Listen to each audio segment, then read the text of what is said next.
Tu n'es pas un objet. Quand on dit cette phrase, ça paraît une évidence pour tout le monde, et pourtant, combien de relations fonctionnent encore sur des dynamiques de pouvoir, d'emprise et de possession? Et malheureusement, il n'y a aucun domaine qui est épargné, que ce soit au sein des familles, dans le couple, au travail, et même à l'endroit où on s'imaginerait le moins le trouver, c'est-à-dire à l'intérieur du champ d'application du soin psychique dans la thérapie elle-même. Parce que oui, même si ça peut paraître éminemment surprenant, le domaine du soin psychique, de la psychiatrie, a longtemps été un domaine dans lequel il y avait des énormes enjeux de pouvoir.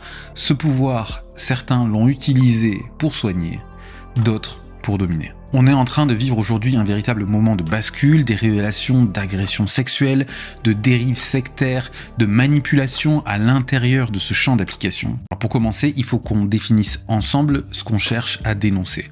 En systémique, on considère qu'une relation, c'est un échange, il y a une circularité, et parfois cet échange va se bloquer et devenir asymétrique. Au bout d'un moment, il y en a un des deux qui commence à prendre une position haute, qui devient de plus en plus dominante, et qui va commencer à se rigidifier, quel que soit le contexte ou quel que soit le sujet dont on parle. Et ce qui est terrible, c'est qu'elle se déguise souvent en amour ou en attention portée à l'autre. Petit à petit, il y a une logique qui va commencer à s'installer, qui est complètement fallacieuse, qui est ce qu'on appelle en rhétorique un sophisme, c'est-à-dire quelque chose qu'on va présenter comme un argument valable, alors qu'en fait ça ne repose sur aucun fondement cohérent. Et cette logique, ça va être celle selon laquelle la domination ou la prise de pouvoir qui est en train de s'exercer s'exerce comme un acte d'amour, comme un acte de protection, comme un acte qui est censé être bienveillant pour l'autre. Mais petit à petit, ce qu'on va voir s'instiller dans la relation, c'est que l'autre n'est plus traité dans son altérité en tant que sujet, en tant que personne, il ou elle va être traité en tant qu'objet.